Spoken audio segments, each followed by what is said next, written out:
अस्सलाम वालेकुम, आप देख रहे हैं डॉन न्यूज़ में मेज़बान अब्दुल गफ्फार पुराब रीप्ले के एक और एपिसोड के साथ। और आज पुराब में मेनली बल्कि तमाम ही बात करेंगे पाकिस्तान क्रिकेट के हवाले से जितने भी रीसेंट मैटर्स हैं, जो थोड़ी बहुत अभी पास्ट जो हमारी कुछ प्रॉब्लम्स रही पाकिस्तान क्रिकेट में, फ्यूचर में क्या चैलेंजेस आ रहे हैं, क्योंकि जो आज हमारे साथ गेस्ट मौजूद हैं उनसे हम इन तमाम टॉपिक से बात कर सकते हैं। पाकिस्तान के रिनाउंड क्रिकेट राइटर हैं और मैं उनसे इंट्रोडक्शन आपका ज़रूर कराऊंगा, लेकिन पहले आपको दिखाते हैं हमेशा की तरह रीप्ले हेडलाइंस। दौरे अफ्रीका के लिए शाहीनों की तैयारियां, मुंतखब करदा खिलाड़ियों की पहली कोविड टेस्टिंग भी मुकम्मल। लाहौर और कराची समेत दीगर शहरों में खिलाड़ियों की कोविड टेस्टिंग हुई। कौमी टीम का कैंप 19 मार्च से लाहौर में लगेगा। आईसीसी ने पाकिस्तानी क्रिकेटर्स को फील्ड में सबसे अच्छे रवैये के हामिल क्रिकेटर्स करार दे दिया। 3 सालों में पाकिस्तान टीम ने सिर्फ 2 बार कोड ऑफ कंडक्ट की खिलाफ वर्जी की। ग्रीन शर्ट्स का रवैया फील्ड पर सबसे बेहतरीन रहा। एंटी करप्शन कवायद की खिलाफ वर्जी, आईसीसी ने यूएई के 2 खिलाड़ियों पर 8 साल की पाबंदी आयद कर दी। मोहम्मद नवीद और शेमान अनवर पर मैच फिक्सिंग समेत दीगर इल्जाम ट्रिब्यूनल में साबित हुए। कोरोना केसेस सामने आने के बावजूद कराची में नेशनल वुमेन फुटबॉल चैंपियनशिप जारी। 5वें दिन वापडा ने दूसरी फतह अपने नाम कर ली। महनाज ने आखिरी लम्हात में गोल्स की हैट्रिक मुकम्मल की। कराची में तवील अरसे बाद रेसलिंग इवेंट का इनेकाद। रेसलिंग इवेंट में पहलवानों ने सलाहियतों के खूब जौहर दिखाए। 6 रेसेस के दरमियान एलिमिनेशन मैच में राजा नवीद ने फतह समेटी। और क्रिस्टियानो रोनाल्डो की इतालवी लीग के मैच में शानदार हैट्रिक। स्टार फुटबॉलर ने लेजेंडरी फुटबॉलर पेले का रिकॉर्ड तोड़ दिया। रोनाल्डो के मजमूई गोल्स की तादाद 770 हो गई। तो रीप्ले हेडलाइन आपने देखी, तमाम पाकिस्तान इंटरनेशनल स्टोरी से आपने आगाही हासिल की। और अब बात करते हैं पाकिस्तान क्रिकेट के हवाले से। और आज के मेरे मेहमान हैं पाकिस्तान के वन ऑफ द बेस्ट, मैं इनको स्पोर्ट्स राइटर समझता हूँ, क्रिकेट राइटर स्पेशली। पाकिस्तान में भी काफ़ी अर्से लिखा, फिर उसके बाद यूएई में एक अखबार से मुंसलिक हुए। अब दुनिया की सबसे बड़ी वेबसाइट क्रिक इन्फो से वाबस्ता हैं, यूके में आजकल मौजूद हैं। उस्मान समीउद्दीन हमें ज्वाइन करें। अस्सलाम वालेकुम उस्मान भाई, बहुत शुक्रिया रीप्ले में ज्वाइन करने के लिए। वालेकुम सलाम गफ्फार, आपका शुक्रिया for having me on the show. तो उस्मान भाई, पाकिस्तान क्रिकेट कितनी बदली, क्योंकि कराची में भी मुझे याद है जब मैं अपने अर्ली डेज में था मुलाकात होती थी, आपने यहाँ भी हमें कुछ मौका मिला प्रेस कॉन्फ्रेंसेस शेयर करने का। 2008 का एशिया कप मुझे याद है, फिर आप चले गए यूएई, इंग्लैंड, अब ऑब्वियसली इंटरनेशनल सारी चीज़ों को भी आप देख रहे होते हैं। पाकिस्तान क्रिकेट जो आप 7-8 साल पहले पाकिस्तान छोड़ के गए थे, वही तमाम मामला, वैसे ही आप दूर बैठ के कैसे ऑब्जर्व करते हैं चीज़ों को? काफी चीजें चेंज हुई हैं। आई थिंक पाकिस्तान क्रिकेट में कुछ ऐसी चीजें हैं जो नहीं इतना चेंज हुई हैं, लेकिन आई थिंक बोर्ड के अंदर एक हद तक चेंज आया है। एडमिनिस्ट्रेशन चेंज तो आया ही आया है, मगर यानी आई थिंक काफी एक जवान प्रोफेशनल्स आए हैं काम करने के लिए। पीएसएल शुरू हुई है, उनकी वजह से नजम सिटी के एडमिनिस्ट्रेशन से चेंजेस आए हैं। लेकिन कुछ एरियाज में आई थिंक जैसा था पाकिस्तान क्रिकेट वैसे ही चल रहा है। बट आई थिंक जनरली जब से मैं था वहाँ, यानी मुझे अब पाकिस्तान स्पेसिफिकली कवर हुए आई थिंक 10 साल हो गए हैं। 2011 में मैं छोड़ के गया था। उस वक्त से I mean it's definitely different to that time, वैसा तो नहीं है जैसा उस वक्त था आई थिंक। और अब सबसे अच्छी बात यह है कि क्रिकेट वापस आई है पाकिस्तान में। इन बार अभी मैं देख रहा था जो जिस तरह की पिचेस यूज करी गई हैं टेस्ट मैचेस में एटलीस्ट। हालांकि अगले दिन मैंने आईसीसी की वेबसाइट देखी तो उस पर कराची वाली जो पिच थी साउथ अफ्रीका के खिलाफ, उसे एवरेज रेटिंग मिली है, जो कि अहमदाबाद के उस टेस्ट में भी, जो डे नाइट टेस्ट था, उसमें भी उस पिच को एवरेज मिली थी। मगर मुझे लगा है कि पिचेस बेहतर हुई हैं, जो टेस्ट मैचेस में जो सर्फेसेस यूज हुई हैं वो बेहतर हुई हैं। प्लेयर्स बहुत नए प्लेयर्स आए हैं और चेंजेस आए हैं I think mostly for the better. पैसे आई थिंक कुछ हद तक ज्यादा बन रहे हैं कमर्शियली, इसलिए अब क्रिकेट भी आ गई है पाकिस्तान में जी। तो चेंजेस तो बहुत उस तरह से हुए हैं। ठीक है, 2011 का वर्ल्ड कप मैंने आपके साथ कवर किया था, फिर कुछ पीएसएल ऑब्वियसली यूएई के अंदर, पाकिस्तान में 2008 का एशिया कप। आपने बिल्कुल ठीक कहा उस्मान भाई, हमने भी उस दौर से इस दौर में जो एक ट्रांजिशन देखा है, चीज़ें बेहतर हुई हैं। बट स्टिल आप समझते हैं कि क्या वजह है कि वो जो कंट्रोवर्सीज हैं, वो जो कभी कभी एकदम से सब ठीक चल रहा होता है, कोई एकदम से शॉकिंग न्यूज़ आ जाती है, जैसे कि पाकिस्तान सुपर लीग का सही चलते चलते अचानक से रुक जाना, ये सारा मामला किस बात की जानिब इशारा करता है? कहीं ना कहीं कहते हैं ना, हाउस इन ऑर्डर करने की अभी बड़ी ज़रूरत है। हम शायद दुनिया के दीगर बड़े बोर्ड्स को देखें, इवन हम भारत की बात भी कर लें, सिलेक्शन मैटर्स में, मीडिया हैंडलिंग में, बहुत सारी और चीज़ें, अब यह हमें टाइम लगेगा मुझे लगता है। हाँ गफार, देखिए एक तरह से ये एक रिफ्लेक्शन है जिस तरह से सोसाइटी चलती है। मैंने हमेशा से कहा है कि जो जो बोर्ड जो है वो हालांकि एक सरकारी इदारा नहीं है, लेकिन जिस तरह से वो ऑपरेट करता है, जो एक स्पिरिट होता है एक इंस्टीट्यूशन का, वो आई थिंक कुछ हद तक एक सरकारी इदारा का है। यानी वहाँ बहुत सारे ऐसे भी लोग हैं पीसीबी में जो ऑलमोस्ट एकदम सरकारी नौकरी के जैसे लगे हुए हैं बहुत सालों से। उनकी वजह से काम इंप्रूव हुआ है क्या नहीं हुआ है उसकी कोई अकाउंटेबिलिटी नहीं है, मगर बहुत दिनों से बस चल रहे हैं इसलिए वो हैं वहां पे तो हैं। जिस तरह से बहुत सारे सरकारी इदारे में होता है, तो आई थिंक वो एक एसेंशियल चीज है। उसकी वजह से आई थिंक कभी कभी हैंडल करना मुश्किल हो जाता है। लेकिन मैं एक बेनिफिट बताऊंगा, बताऊंगा जो चीज बेहतर हुई है डेफिनेटली जी। जिस तरह से अब जैसे कि मीडिया डिपार्टमेंट जो ऑपरेट करता है, मीडिया डिपार्टमेंट जो ऑपरेट करता है पीसीबी का, जिस तरह से वो कंटेंट प्रोड्यूस करता है, काफी हद तक उन्होंने जो नैरेटिव आती है क्रिकेट की वो कंट्रोल कर ली है। जो उनका मकसद यही होता है, जर्नलिस्टों का, सहाफियों का मकसद ये होता है कि आप चैलेंज करें वो नैरेटिव जो वो आपको दे रहे हैं, जो आपको वो बता रहे हैं वो आप चैलेंज करते हैं। लेकिन आई थिंक जो मीडिया डिपार्टमेंट है इस बार समी बर्नी के अंडर जो आया है, उन्होंने काफी 2-3 प्रैक्टिसेस करी है। इसमें अच्छी चीजें भी हैं, जैसे कायदे आजम ट्रॉफी की जिस तरह से पीसीबी ने कवरेज करी थी इस साल, इस सीजन और पिछले सीजन भी, उससे काफी आपने उसे एक स्टैचर दिया उस टूर्नामेंट को, जो बहुत सालों से कोई उसके बारे में कोई फिक्र नहीं करता। और उस तरह से स्टोरीज अच्छी आई कायदे आजम ट्रॉफी से, ज्यादा लोग इन्वॉल्व हुए उसमें, ज्यादा लोग ने एंगेज करा उसके साथ, तो ये सब बेनिफिट्स डेफिनेटली आए हैं। लेकिन पीसीबी है बहुत एक बड़ा इदारा है। क्रिकेट पाकिस्तान में हैंडल करना, हम सबसे second most populous country in the world cricket wise India के बाद जी। तो क्रिकेट हैंडल करना इतना आसान नहीं है। पाकिस्तान में बहुत सारे इश्यूज रहे हैं, पाकिस्तान में क्रिकेट ऑर्गेनाइज करना, तो उसे एक तरह से कंट्रोल करना, आई थिंक पीसीबी की हमेशा से एक प्रॉब्लम रही है कंट्रोल की, कि हमेशा से एक सेंट्रल पावर रही है पीसीबी।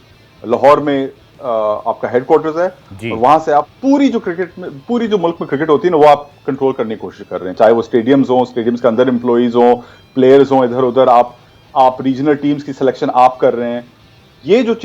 और अब इसीलिए पीएसएल इतनी इंटरेस्टिंग हो गई है, इसलिए पीएसएल में अब आपके 6 फ्रेंचाइज ओनर्स आ गए हैं, जो कि वो उनकी एक बैटल चल रही है पीसीबी के साथ इसेंशियली कंट्रोल के ऊपर। भाई अब उनका भी एक स्टेक है, उनका एक फाइनेंशियल स्टेक है गेम में, ठीक है। तो अब वो फ्रेंचाइज ओनर्स कहते हैं कि भाई देखो, प्लेयर्स आपके हैं लेकिन हम भी उन्हें पे करते हैं, हम थोड़ा बहुत इन्वेस्ट करते हैं टैलेंट डेवलपमेंट में, हम इन्वेस्ट करते हैं ट्रायल्स में। तो अब ये एक बड़ी इंटरेस्टिंग चीज हुई है पीएसएल की वजह से, जो कि पहले कभी नहीं थी, ठीक है। पीसीबी जो एक सेंट्रल अथॉरिटी है, उसके अब 6 चैलेंजेस आ गए हैं। अब जावेद आफरीदी कहेगा यार मुझे ऐसे करना है, नदीम उमर साहब कहेंगे मुझे ऐसे करना है, सलमान इकबाल साहब कहेंगे यार ऐसे चलाओ क्रिकेट। तो ये आई थिंक एक अच्छी चीज है कि आप थोड़ा सा कंट्रोल ले रहे हैं पीसीबी से, और क्रिकेट थोड़ा आउटसाइड ऑफ दीज इन्फ्लुएंसेस निकल रहा है। ठीक है। पाकिस्तान सुपर लीग की बात करें उस्मान भाई, आपने काफ़ी स्टोरीज की। ऑब्वियसली जब यहाँ पर सिर्फ ये बात हुई थी कि ये एक बायोसिक्योर ब्रीच हुआ है या अब ये होगा, बड़ी डिटेल और बड़ी माइनर डिटेल्स भी आपने निकाल के रिपोर्ट की और इंटरनेशनल मीडिया पर चूँकि वो आई, तो इसका इम्पैक्ट क्या गया है उस्मान भाई? जो बायोसिक्योर की जो ब्रीच के साथ साथ जितनी भी ऑब्वियसली वो तमाम चीज़ें ठीक थी और ठीक चीज़ों को रिपोर्ट किया गया, बट आप समझते हैं कि कोई इसका बहुत बड़ा बैकलैश तो नहीं होगा कि हम जब दोबारा पीएसएल करा रहे हैं या इंग्लैंड को इस साल आना है, आप इंग्लैंड में बैठे हुए हैं, ये मैसेज क्या कन्वे कर दिया हमने और क्या हम इसको डैमेज कंट्रोल कर पाएंगे? देखिए गफार, ये मैसेज कन्वे करना इतना इम्पोर्टेंट, यानी ये सब चीजें नहीं देखता है कोई। जब स्टोरी होती है, आप यानी एक फैक्चुअली एक स्टोरी रिपोर्ट कर रहे हैं, उसमें ये एटलीस्ट सहाफी होते हुए आप ये नहीं देखते हैं कि भाई इसमें क्या मैसेज जा रहा है, क्या इमेज बन रहा है पाकिस्तान का। आप स्टोरी करते हैं जो है वो है।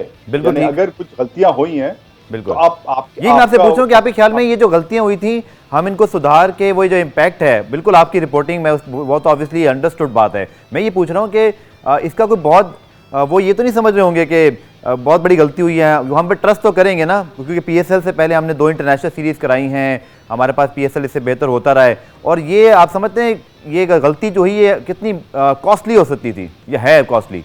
नहीं, इम्पैक्ट डेफिनेटली हुआ गफार। इम्पैक्ट क्यों नहीं हुआ है?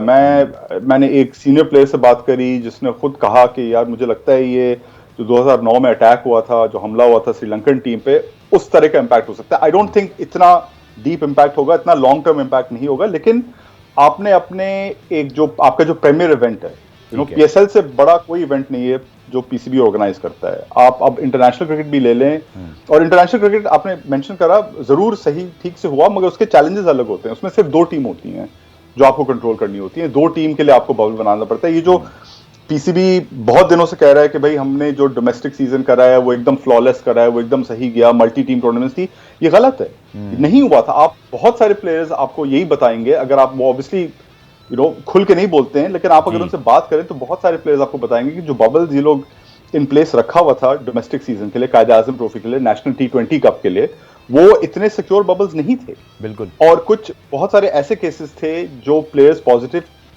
हुए कोविड से, और मगर वो खबर बाहर नहीं आई। तो ऊपर से कहना कि भाई हमने कर लिया, और इसी वजह से चूंकि आप अपने आप को एक तरह से बेवकूफ बना रहे थे कि भाई हमने कर लिया, हमने डोमेस्टिक सीजन भी कर लिया, हमने ये भी कर लिया, उसके बाद से आप पूरे वक्त आप कह रहे थे कि हमने कर लिया, तो आप थोड़ा सा कंप्लेसेंट हुए पीएसएल के साथ, कि आपको लगा कि यार हम लोग ये भी हैंडल कर लेंगे जी, और फिर जो होना था वो हो गया। मैं ये नहीं कह रहा कि ये गलतियां और नहीं हो सकती थी, और भी जगह ये गलतियां हुई होंगी प्रॉब्ली, और हो भी सकती हैं। इंग्लैंड में, इंग्लिश प्रीमियर लीग में बहुत सारे केसेस हुए हैं, लेकिन आप अगर ये सोचते हुए जाएंगे कि भाई हमसे गलतियां नहीं हो सकती हैं इसलिए हमने पहले करा हुआ है तो हम ठीक रहेंगे, तो ये एक तरह की बहुत ही कंप्लेसेंट और डेंजरस एटीट्यूड है। बिल्कुल। और ऑब्वियसली इसका इम्पैक्ट हुआ है। आप फॉरेन प्लेयर्स से बात करो तो वो ऑब्वियसली डरेंगे तो नहीं, वो प्रॉब्ली आएंगे वापस खेलने फिर से, लेकिन उनके ऊपर एक इम्पैक्ट होगा कि यार हम लोग पिछली बार गए थे, ये हुआ था, ये अच्छा नहीं हुआ था, ये सही नहीं हुआ था, वापस जाना चाहिए, नहीं जाना चाहिए, ये सब इश्यूज अब आएंगी। थोड़ी बहुत कुछ हद तक ये इश्यूज आएंगी। इन लोग को शुरू से आई थिंक पीसीबी को ये जो इसकी बायो सिक्योरिटी बबल था ये आउटसोर्स करना चाहिए था किसी और एजेंसी को, जो ये करते हुए आ रही है, जो कर चुकी है। जिस तरह की एजेंसीज ने अबू धाबी में T10 टूर्नामेंट पे काम करा था, या जो यूएई में आईपीएल था उस पे काम करा था, आई थिंक अगर वो उस तरह से कर लेते, ना सिर्फ अपने ओन मेडिकल पैनल पे छोड़ दिया होता, तो मे बी ये नहीं होता, शायद होता फिर भी। मैं ये कह रहा हूं कि रिस्क ली थी पीसीबी ने, और सब बोर्ड ने रिस्क ली है। चलिए, आपने जो बात की ना उस्मान भाई, इसको कंटिन्यू करते हैं। शॉर्ट ब्रेक मुझे लेना है, ब्रेक से जब वापस आएंगे तो आपने जो सारी बातें की, अब वसीम खान, एहसान मानी साहब, जो कि हमें ये बात करते हैं ना कि वसीम खान जो कि इंग्लैंड से उनका ताल्लुक रहा है, बल्कि है, और वेस्टरशायर काउंटी के चीफ एग्जीक्यूटिव, फिर एहसान मानी साहब आईसीसी के प्रेसिडेंट, इनके अब क्या इम्तिहान है, और फिर किस तरह इनके जो रिलेशनशिप हैं उनको इस्तेमाल करके हमें वो ट्रस्ट वापस जीतना है, उस्मान से दोबारा बात करेंगे इसमें शॉर्ट ब्रेक के बाद।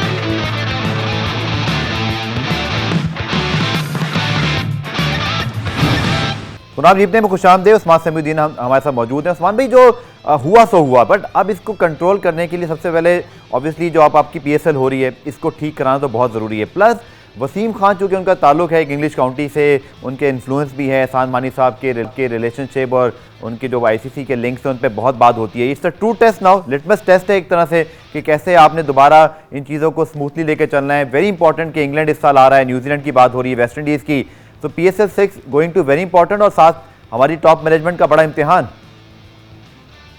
बिल्कुल। आई मीन देखिए, सबसे पहला चैलेंज तो यही होगा कि आप जो बचती है पीएसएल वो आप ठीक तरह से आप ऑर्गेनाइज कर सकें। आई थिंक कराची और जून में बातें हो रही हैं, आपको सबसे पहली चीज आपको वो ऑर्गेनाइज करनी है विदाउट एनी इश्यूज। उसमें यानी एकदम मिनिमल किस्म की हेडेक्स होनी चाहिए, वो ऑर्गेनाइज कर लें। उसके बाद से फिर I think they can start कि वो जो ट्रस्ट की बात हम लोग कर रहे हैं, जो भरोसा है और बोर्ड्स पे, वो रीबिल्ड करना। आई थिंक जो वसीम खान का जो एडवांटेज है, ये नहीं फर्क पड़ता वो कहाँ के हैं, वो पाकिस्तान के हों, इंग्लैंड के हों, वो नहीं पड़ता, उनके काम से मतलब है हमें। ठीक है। आई थिंक उनके जो फायदे हैं वसीम खान के, वो यही हैं कि 4-5 बोर्ड्स हैं जिनके साथ उनकी रिलेशंस अच्छी हैं, पहले से अच्छी रही हैं। उसमें से इंग्लैंड एक है, इंग्लैंड एक इंपॉर्टेंट बोर्ड है पाकिस्तान के लिए इस तरह से, इसलिए पाकिस्तान इंग्लैंड की जो सीरीज होती है उसमें पाकिस्तान के पैसे ज्यादा बनते हैं।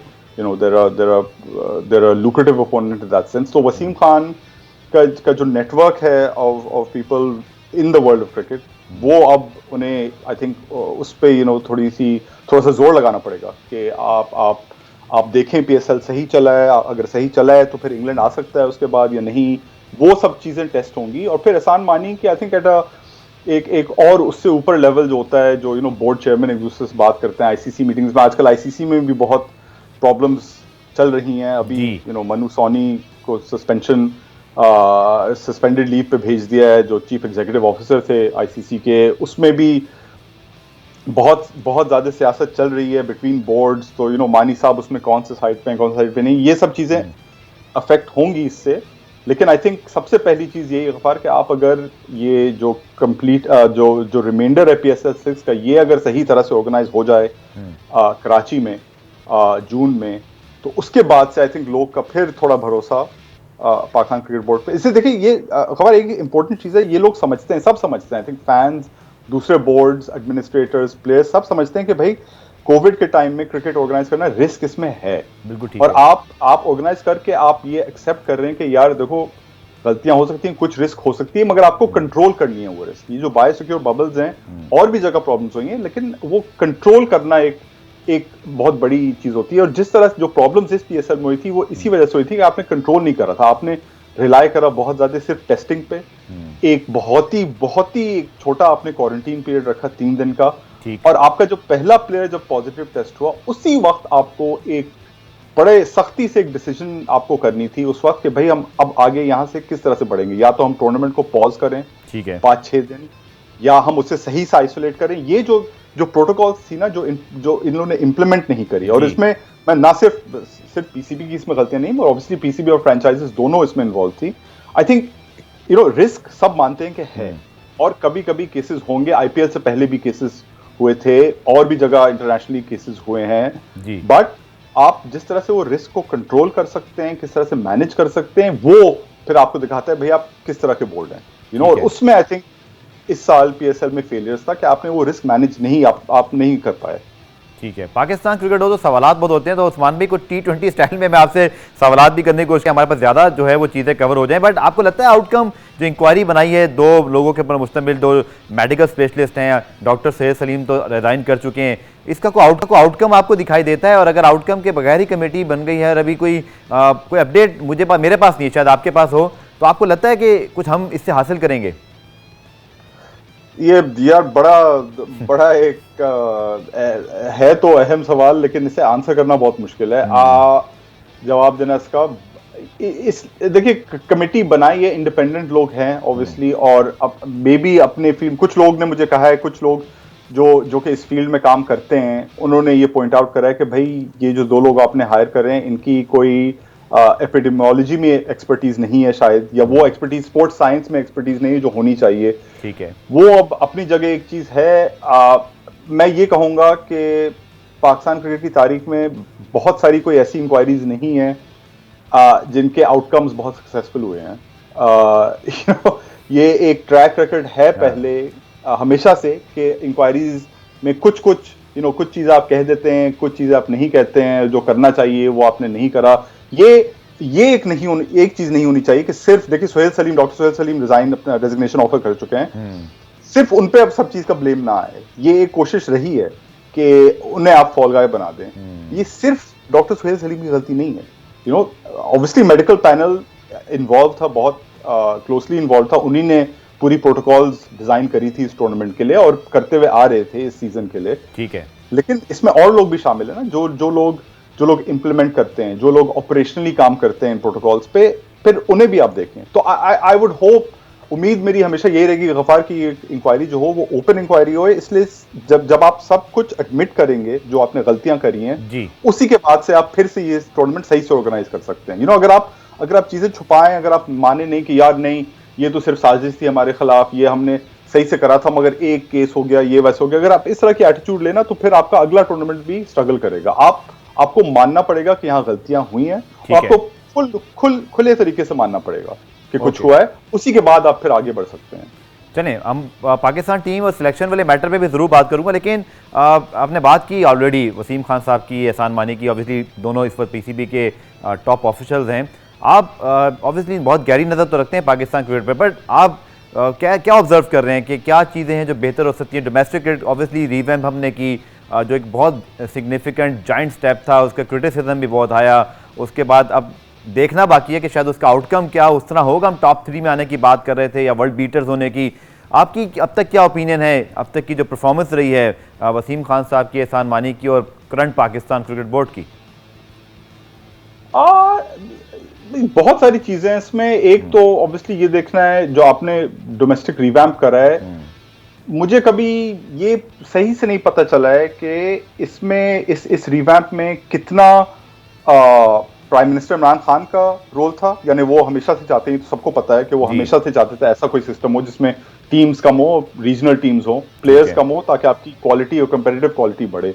इसमें उनका कितना हाथ था और एक्चुअल बोर्ड का कितना रोल था। और एक ये भी जो इनफैक्ट मोहम्मद हफीज ने बहुत अच्छा पॉइंट आउट करा था, एक इंटरव्यू उनके साथ मैंने करा था रिसेंटली। उन्होंने पॉइंट आउट करा कि भाई आपने चलो ये कर लिया आपने, इसमें कोई कुछ नहीं कह रहा है। इसमें लोग कह सकते हैं कि चलिए आपने ये सिस्टम गलत बनाया है, मैं कहता हूं कि आपने सिस्टम चेंज कर दिया, लेकिन आपने कोई वो जो डीप सेट चेंजेस है ना, जैसे डोमेस्टिक के नीचे जो फर्स्ट क्लास लेवल के नीचे, वो आपने चेंजेस करे हैं या नहीं, उसमें से अब पाइपलाइन कहां गई प्लेयर्स की, वो आ रहे हैं या नहीं। और जो बहुत सारे प्लेयर्स अब क्रिकेट नहीं खेल रहे हैं जी। उनका क्या, उन्हें कौन गिनेगा, उन्हें कौन यानी देखेगा कि भाई यार वो प्लेयर्स इतने सारे जो थे वो कहां चले गए। मैं ये कहता हूं जरूर कि इससे पहले जो फर्स्ट क्लास सिस्टम था वो सही नहीं था। उसमें बहुत सारी टीम्स थी, बहुत सारे प्लेयर्स खेल रहे थे, उसमें मेंटेनेंस ऑफ सर्फेसेस, पिचेस, ये सब भी काम आई डोंट थिंक हो रहा था जितना होना चाहिए था। तो आपने टीम्स कम कर दी, ठीक है। आई फील पर्सनली कि बहुत ज्यादा आपने टीम्स कम करी हैं। पाकिस्तान जैसा मुल्क, जो आबादी है पाकिस्तान में, जितने लोग क्रिकेट खेलते हैं, ठीक है, आई थिंक आपको 6 टीम से ज्यादा चाहिए उसके लिए। और जो आपने प्लेयर्स इतने सारे जो चले गए हैं अब, उनके लिए यानी एक आप कह सकते हैं कि यार चलो इस सिस्टम से सिर्फ जो बेहतरीन प्लेयर्स हैं ना वो खेलेंगे, लेकिन एक सिस्टम जो आपका बनता है उसमें सिर्फ और सिर्फ बेहतरीन प्लेयर्स नहीं खेलते हैं, उसमें बहुत सारे और भी प्लेयर्स खेलते हैं। आपने बड़ी अच्छी बात की बेहतरीन प्लेयर्स की और जो सिस्टम के ऊपर। एक न्यूज़ ब्रेक का टाइम है, न्यूज़ अपडेट के बाद यहीं डिस्कशन को कंटिन्यू करेंगे। मिलते हैं शॉर्ट ब्रेक के बाद।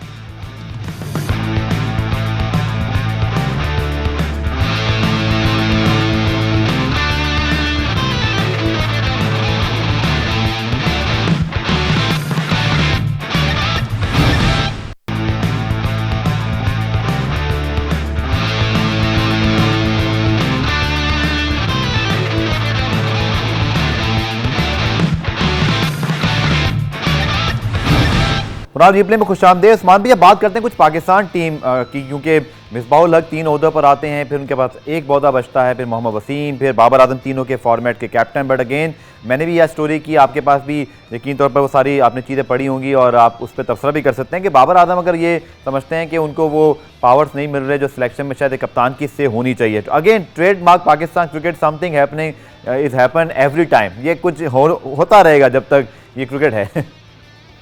हाँ, ये कुछ हद तक हर जगह होता है। हर मुल्क में आप देखें, कोई कप्तान कभी 100% खुश नहीं होता है कि यार मुझे सब प्लेयर मिल गए जो मुझे स्क्वाड में चाहिए थे। इसलिए ऑब्वियसली आपके और भी लोग इन्वॉल्व इन सिलेक्शन में, एक स्क्वाड के सिलेक्शन में। अल्टीमेटली ऑफ कोर्स जो 11 आप फील्ड पे ले जाते हैं उससे आपको खुश होना चाहिए एज अ कैप्टन। थोड़ी बहुत ऑब्वियसली इश्यूज रहेंगी। मुझे अभी ये अंदाजा नहीं कि किस हद तक ये इशू यूनिक है या किस हद तक ये इशू जो है वही है जो हमेशा होता है। ये मिसबा खुद जब कप्तान थे, हालांकि इतने पावरफुल कप्तान थे अपने जमाने में, स्पेशली आफ्टर 3-4 इयर्स इतने पावरफुल थे, मगर उनकी भी बहुत सारी इश्यूज होती थी सिलेक्शन के साथ कि मुझे ये नहीं मिला, मुझे वो नहीं मिला, मुझे ये चाहिए था। ये हमेशा होगा, ये हमेशा होगा। इस तरह से होना भी चाहिए। इसलिए एक तरह से अकाउंटेबिलिटी होती है औरों की पावर पे कि भाई कप्तान तो 30 मैन स्क्वाड नहीं पिक करता है ना, उससे पिक करना भी नहीं चाहिए कप्तान को। ऑब्वियसली ये डिसीजन एक होती है जो सिलेक्टर्स करते हैं, तो थोड़ा बहुत ये आगे पीछे चलता रहता है।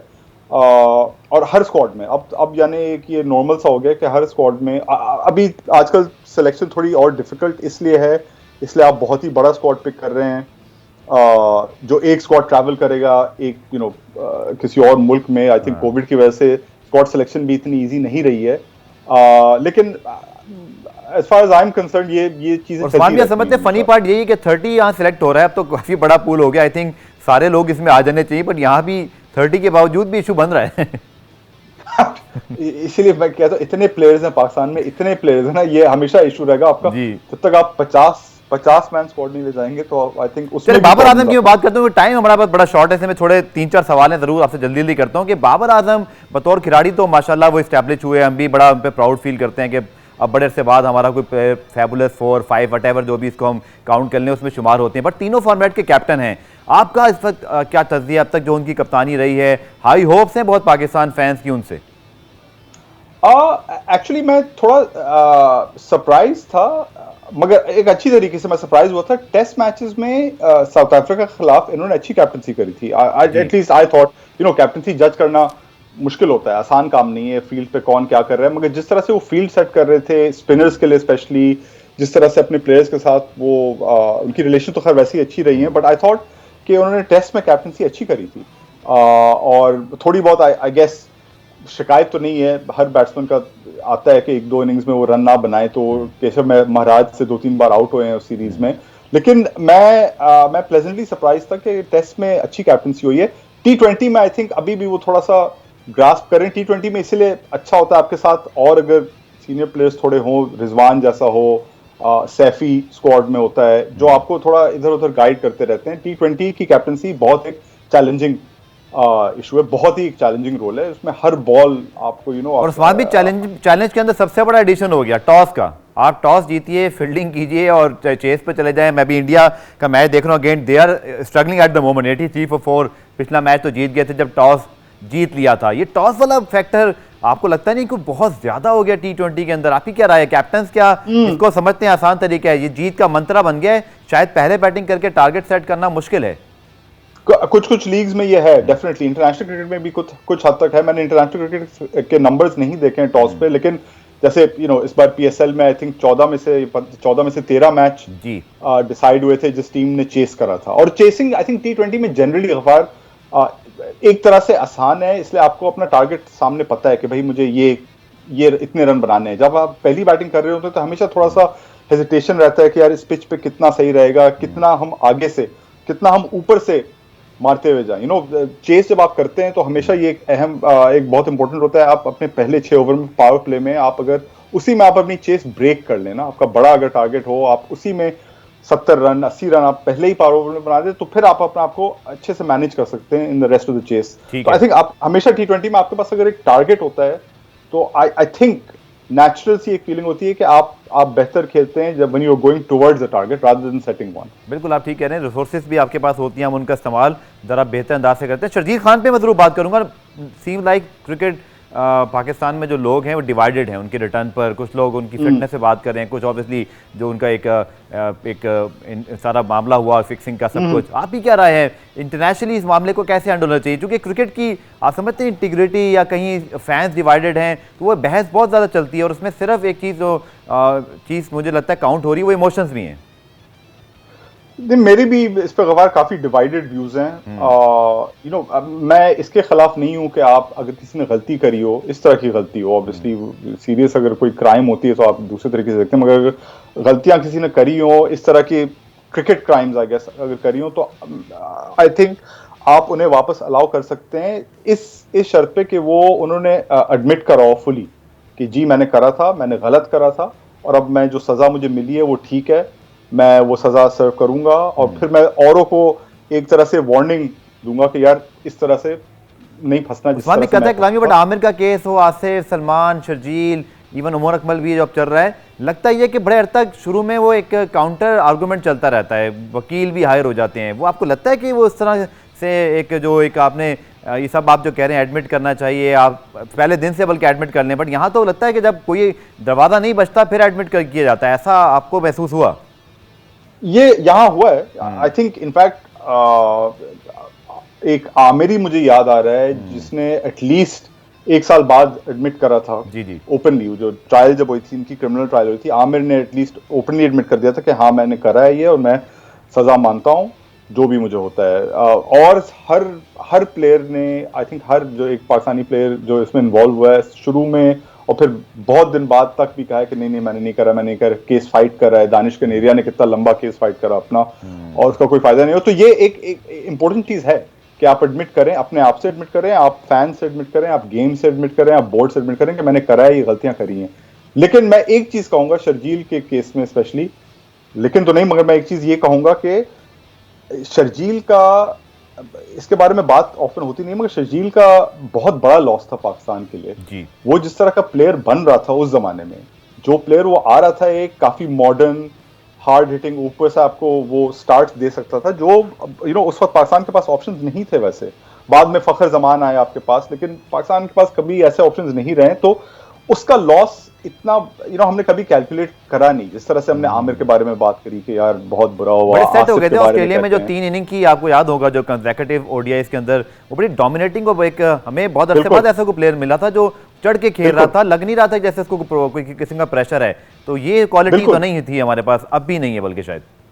बिल्कुल, तो आई थिंक उसी पे, और इस साल ऑब्वियसली पीएसएल में रन्स बनाए हैं शर्जील ने, इनिंग्स खेली है, उस पे आई थिंक कुछ हद तक ये लोग गए हैं कि यार we need somebody like that. अब इसलिए अभी तक आपने खुद कहा कि अभी तक पाकिस्तान को वैसे प्लेयर की जरूरत है। लेकिन मैं आपको एक जवाब ये नहीं दे सकता कि यार ये सही बात करी है या नहीं गलत करी है। शर्जील का केस थोड़ा अलग था शुरू से, और आई थिंक काफी दिनों तक शर्जील ने फाइट करा कि नहीं ये नहीं हुआ है, मैंने नहीं करा है। तो वो सब इश्यूज हैं, फिर उसकी फिटनेस की भी इश्यूज हैं ऑब्वियसली। आई थिंक मैंने कहीं पढ़ा था कि मिसबाह उल हक शायद खुश नहीं थे उनकी फिटनेस लेवल्स के साथ, वो भी एक इशू है। लेकिन एज अ प्योर बैट्समैन, अगर ये वही शर्जील है जो हमने 4-5 साल पहले देखा था, तो फिर तो he is an asset for the Pakistan team. ठीक है, पुराना एक ब्रेक शामिल करते हैं, ब्रेक से वापस आकर कुछ वर्ल्ड T20 के हवाले से बात करेंगे भी, यूथ चैलेंज फॉर आईसीसी, और फिर पाकिस्तान की क्या प्रिपरेशंस हैं, कौन सी टीम उस्मान के ख्याल में बहुत बेहतर कर सकेंगी, और साथ कोविड का फैक्टर तो मौजूद रहेगा ही। मिलते हैं शॉर्ट ब्रेक के बाद।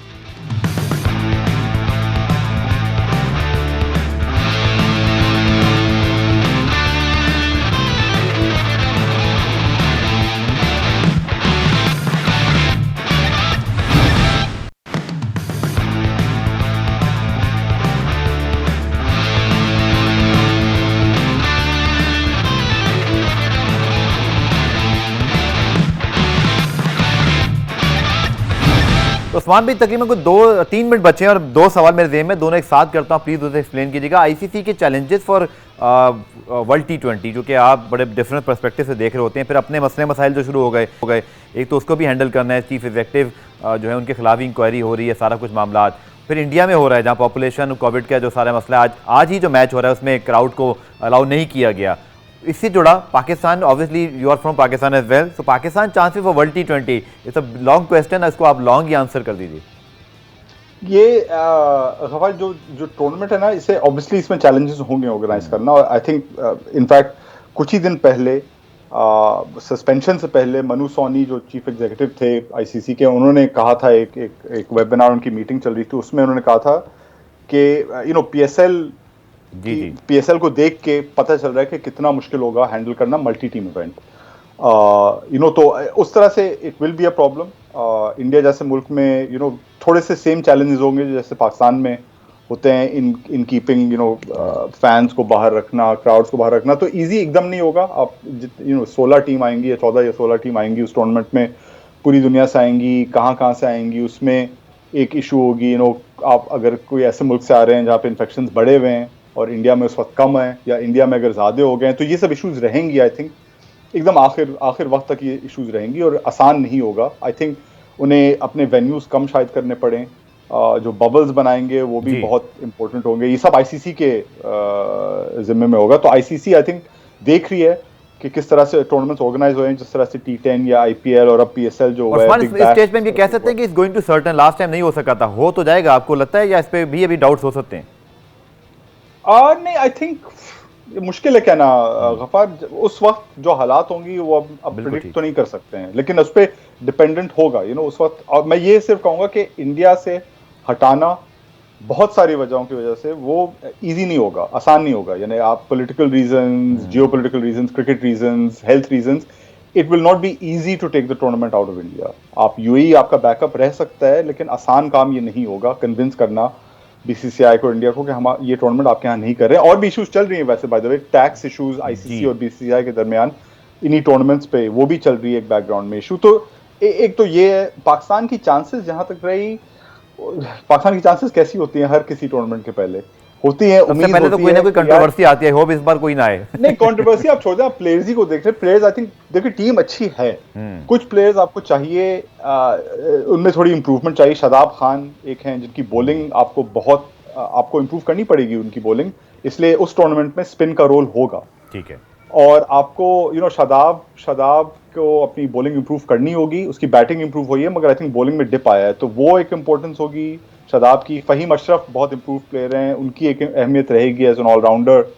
और सिलेक्शन में जो बाबर आजम का ऑब्वियसली एक रोल रहेगा, मगर बाबर आजम के इर्द गिर्द कौन खेलता है, आप किस तरह से आप खेलते हैं। पाकिस्तान की हमेशा ऐसे एक स्ट्रेटजी रही है कि आप बाबर आजम के अराउंड आप खेलें। और उस्मान, जो आपका हफीज के साथ इंटरव्यू था, ऑब्वियसली वो बहुत मजेदार इंटरव्यू था, जो कि इस पर वो जिस तरह की पर्पल पैच में बड़ा उसमें मजा आया पढ़ के, पर वो आ रहे नंबर 4 पे। प्रॉब्लम आपको लगता है, ये मेरा आखिरी सवाल भी आपसे, जो फिनिशर का रोल है, जो एक पावर हिटर वाला, उस्मान, ये बहुत बड़ा प्रॉब्लम है पाकिस्तान के लिए। आपको याद होगा साउथ अफ्रीका की जो सीरीज थी T20 की, वहाँ हुसैन तलत, बाबर ने 10-10 ओवर के स्टार्ट भी दे दिए, हम 100 विदाउट लॉस भी थे, बट हमें फिनिश नहीं कर पाए। और यही एलिमेंट मुझे अभी कमी दिखाई दे रही है, और इसी में एक्सपेरिमेंट भी हुए। Khushdil Shah drop, Iftikhar drop, Asif Ali retain, but उनका कुछ अभी कंफर्म नहीं है। तो ये इशू आपको लगता है जो सबसे इंपॉर्टेंट रहेगा, और T20 में मैच फिनिश करना, आप तो चेस करते हुए आपको आखिर में हर दफ़ा ही एक चैलेंजिंग सिचुएशन होगी।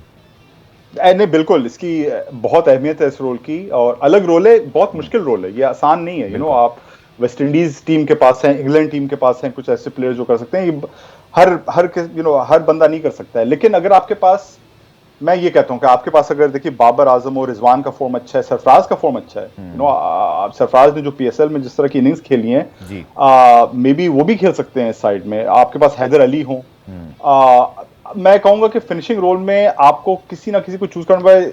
आसिफ अली, मैं अभी भी कहता हूं कि आसिफ अली एक उस रोल के लिए अच्छे फिट हैं, ठीक है। लेकिन जिस तरह से जज होते हैं ना वो प्लेयर्स, वो आपको चेंज करना है। आप ये नहीं कह सकते कि यार उसने 4 बॉल खेली, उस पर सिर्फ 10 बनाया और आउट हो गया। आपको 4 बॉल 10 को एज ए विक्ट्री देखनी है, और according to the match situation. तो आप जिस तरह से उसे सेलेक्ट करते हैं, जैसे जज करते हैं, पाकिस्तान ने काफी उसे सही तरीके से जज करा है, सही तरीके से उसे सेलेक्ट करा है। उस्मान भी कि जब हमने टीम सेलेक्ट की है, साउथ अफ्रीका, जिम्बाब्वे और T20 के सोल्यूशन कैसे होते हैं, आपका बहुत बहुत शुक्रिया। सवालात और बहुत थे, लेकिन वक्त की कमी तो माथे, लेकिन नेक्स्ट टाइम जरूर बाकी टॉपिक से बात होगी। अपना फीडबैक आज रिप्ले के हैशटैग के दिया सोशल मीडिया के अकाउंट्स पे जाके दे सकते हैं। पुराना रिप्ले आज देखने का शुक्रिया। कल दोबारा से मुलाकात होगी, तब तक के लिए अल्लाह हाफिज।